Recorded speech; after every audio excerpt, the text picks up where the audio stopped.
നിങ്ങൾ ഉമേഷ് യു എന്ന് പറയുന്ന ഒരു പോലീസ് ഉദ്യോഗസ്ഥനെ കുറിച്ച് കേട്ടിരുന്നല്ലോ. മുതിർന്ന ഉദ്യോഗസ്ഥർക്കെതിരെ സോഷ്യൽ മീഡിയയിൽ പോസ്റ്റ് ചെയ്തതിന് അദ്ദേഹത്തിനെതിരെ ചില അച്ചടക്ക നടപടിയൊക്കെ വന്നിരുന്നു. ഇപ്പോൾ അദ്ദേഹത്തിന് ഒരു പ്രതികരണം വന്നിട്ടുണ്ട്. തനിക്കെതിരെ ഉദ്യോഗസ്ഥർ പ്രതികാര നടപടി എടുക്കുകയാണെന്നാണ് പിരിച്ചുവിടൽ നോട്ടീസ് ലഭിച്ച CPO ഉമേഷ് യു പറയുന്നത്. ചട്ടവിരുദ്ധമായി ഏകപക്ഷീയമായ അന്വേഷണമാണ് നടത്തിയത്. പത്തനംതിട്ട SP-ക്ക് നൽകിയ മറുപടിയിലാണ് ഉമേഷിന്റെ ആരോപണം. ഉന്നത പോലീസ് ഉദ്യോഗസ്ഥരെ വിമർശിച്ച് സോഷ്യൽ മീഡിയയിൽ പോസ്റ്റ് ഇട്ടതിനാണ് ഉമേഷിനെതിരെ നടപടിയെടുത്തത്.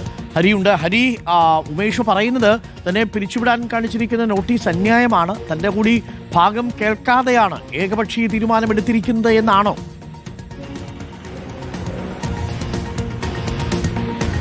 തീർച്ചയായിട്ടും അരുൺ, ഈ ഉമേഷ് പറയുന്നത് ഉമേഷിനെതിരെ വകുപ്പ് തല നടപടി അല്ലെങ്കിൽ വകുപ്പ് തല അന്വേഷണം നടത്തിക്കൊണ്ട് നടപടിയെടുക്കാനുള്ള ഒരു തീരുമാനം അത് സകല ചട്ടങ്ങളും ലംഘിച്ചുകൊണ്ടുള്ളതാണ്. പ്രത്യേകിച്ച് തനിക്കെതിരെ നടത്തിയിട്ടുള്ള ഓറൽ എൻക്വയറി അത് ഏകപക്ഷീയമാണ്. തന്റെ ഭാഗം കേൾക്കാതെ വ്യാജ PR മിനിറ്റ്സ് അടക്കം ഉൾപ്പെടുത്തിക്കൊണ്ടാണ് അത്തരത്തിൽ അന്വേഷണ ഉദ്യോഗസ്ഥൻ ഒരു അന്വേഷണം നടത്തിക്കൊണ്ട് പത്തനംതിട്ട SP-ക്ക് ഒരു റിപ്പോർട്ട് കൊടുത്തത് എന്നുള്ളതാണ് ചൂണ്ടിക്കാണിക്കുന്നത്. ഒരു പ്രതികാര നടപടി എന്നോണമാണ് ഉമേഷ് ഇപ്പോൾ പിരിച്ചുവിടൽ നോട്ടീസിന് നൽകിയിട്ടുള്ള മറുപടിയിൽ പറയുന്നത്. തനിക്കെതിരെ ചുമത്തിയിട്ടുള്ള അല്ലെങ്കിൽ തനിക്കെതിരെ ആരോപിക്കപ്പെടുന്ന 11 കുറ്റങ്ങൾ നിരത്തിക്കൊണ്ട് അതിന് ഓരോന്നിനും മറുപടി നൽകിക്കൊണ്ടാണ് ആ പിരിച്ചുവിടൽ നോട്ടീസിനുള്ള മറുപടിയായി ഉമേഷ് ഇപ്പോൾ പത്തനംതിട്ട SP-ക്ക് ഒരു കത്ത് നൽകിയിരിക്കുന്നത്. 15 ദിവസത്തിനുള്ളിൽ ഇങ്ങനെ ഒരു മറുപടി ലഭിച്ചിട്ടില്ല എന്നുണ്ടെങ്കിൽ ആ പിരിച്ചുവിടൽ താൽക്കാലികം എന്നുള്ളത് സ്ഥിരമാക്കുമെന്നുള്ളതായിരുന്നു പത്തനംതിട്ട SP-യുടെ പിരിച്ചുവിടൽ നോട്ടീസിൽ നേരത്തെ പറഞ്ഞിരുന്നത്. അതുകൊണ്ട് തന്നെയാണ് 15 ദിവസം തികയുന്ന സമയത്ത് തന്നെ ഉമേഷ് ഇത്തരമൊരു മറുപടി നൽകിയിരിക്കുന്നത്. അതായത് മുൻപ് സമാനമായിട്ട് കഴിഞ്ഞ വർഷവും ഇതുപോലൊരു പിരിച്ചുവിടൽ നോട്ടീസ് അല്ലെങ്കിൽ ഇതുപോലൊരു നടപടി ഉമേഷിനെതിരെ ഉണ്ടായിരുന്നു. അന്നും ഇതേപോലൊരു മറുപടി നൽകിയിരുന്നു.